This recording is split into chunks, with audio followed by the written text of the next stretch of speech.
Stay tuned because next up is David Charles Allen, Village Properties Realtor and host of The Hop. That's Home Ownership Podcast.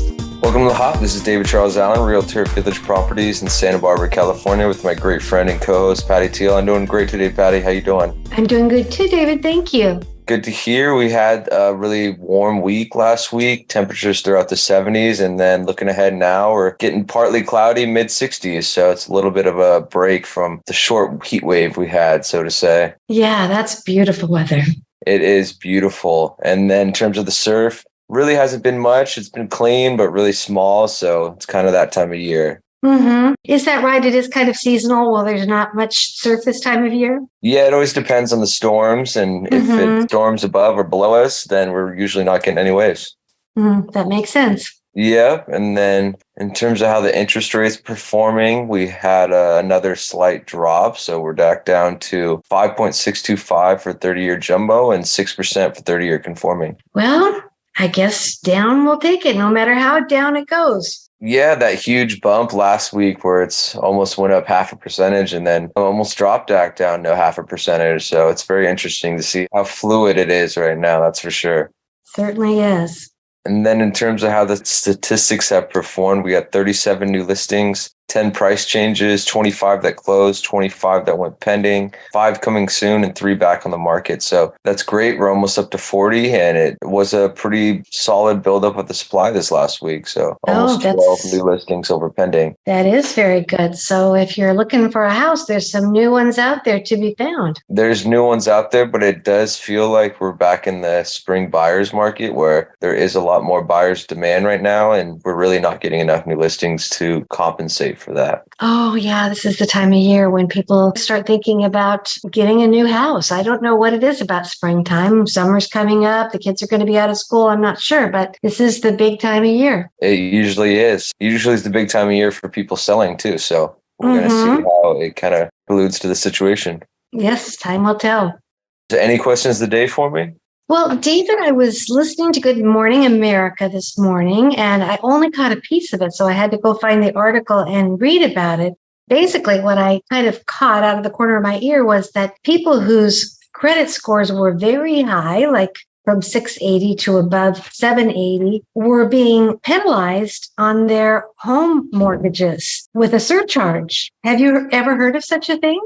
Someone with too high of a credit score? Yes, I guess there's something that will take effect in May by the loan level price adjustments by Fannie Mae and Freddie Mae that will be making these adjustments that actually penalize those with the highest credit scores.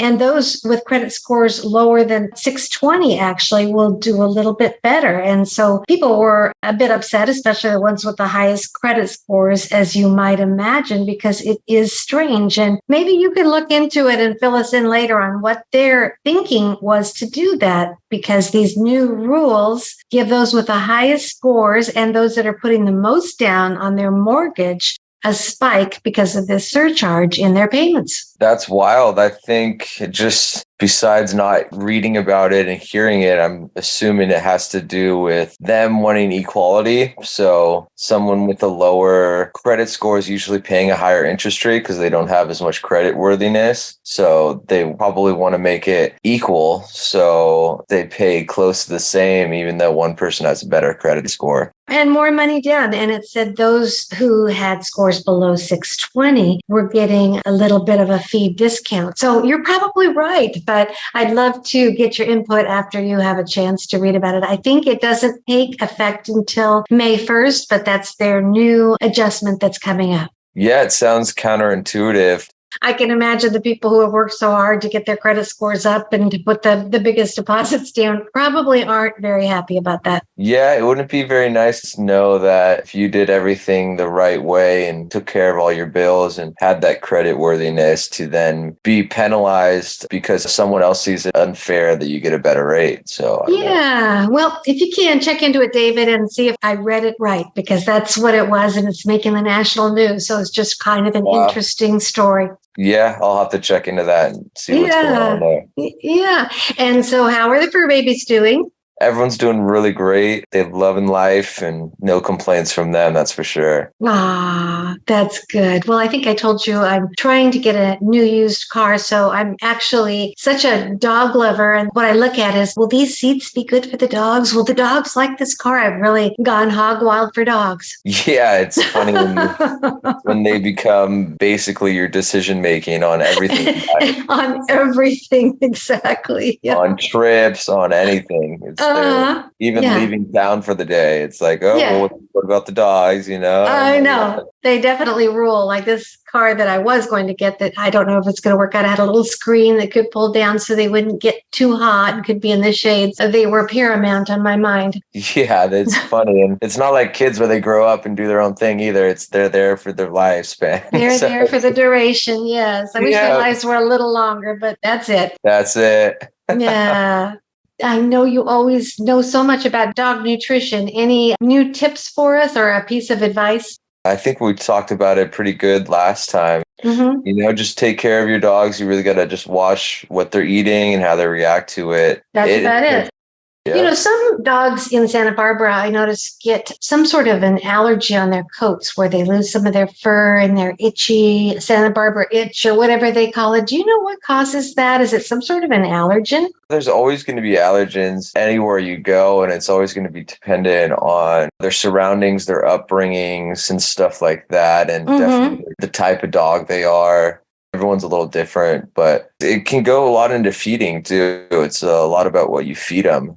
We just found out that one of our dogs is allergic to chicken. So he was getting all this kind of moisture everywhere and like itchy skin and ear infections. And we weren't really aware like what was happening. We thought it was him like swimming too much and having water in his ear. But it turns out he's most likely allergic to chicken. So it's just one of those things that you don't really know. Even if you're feeding them really good food and organic and stuff like that, they still can have allergies that are just they're individuals and everything like that. Yeah, like people. So how did you ever determine that? You just noticed that when you fed the dog chicken that there would be itching? Yeah, you just got to be observant and kind of figure that out. And then doing more research too, it's, I guess, a lot of dogs, like poultry isn't really good for dogs. It's not the best thing you can give them. Really? And they love it so much. They always say to give your dog chicken, though, when they have an upset stomach. Is that not right? Chicken and rice? It's from what I've seen with Moose, at least, it would be the worst thing to do is give them chicken. Really? Some more people that I've talked to as well is their dogs are super allergic to chicken as well. So it's funny how it's recommended they do chicken and rice, but dogs would prefer or do better with red meat kind of things like beef or goat or lamb or even like rabbits and stuff like that. So really, even when they've had an upset stomach too? It's all going to be dependent on everything like that. But upset stomach is usually from them eating something random, like they found on the ground. Right. It's really going to be dependent on each thing. But even for upset stomachs, I think red meat is usually the way to go. For at least our dogs can't eat chicken. So kind of counterintuitive there too as well. Oh, it is. And my daughter's pug, he obviously gets allergies a lot. And when he gets them, he starts chewing at his paws. And so we were just intuitively thinking there's so much greenery out here, so much strange greenery, that we don't identify that it was something outside. But we did take him to this little pet shop and met this remarkable woman who just seemed to know a lot about pets. And she felt it had to do with the food. And she really was very blunt. And she said, just don't trust that if you get your dog's food at the vet's, that it's good for them. I think I could fix this with the food that the dog eats. So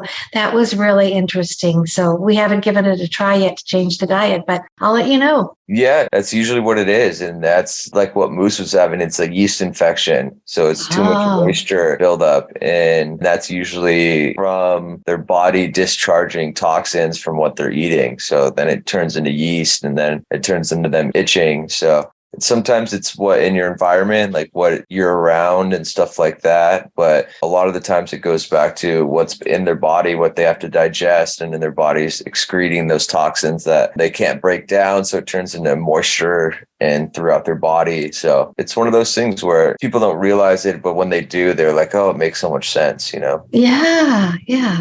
Well, David, if someone's listening and they really resonate with talking to a realtor who loves pets, who loves surfing, the ocean, and houses and selling them and listing them, how would they get a hold of you? Yeah, my number is 805-617-9311, and my email is david@davidcharlesallen.com. Thank you, David. Great talking to you. All right, Patty, let's go next week. Thanks. Bye-bye. Bye.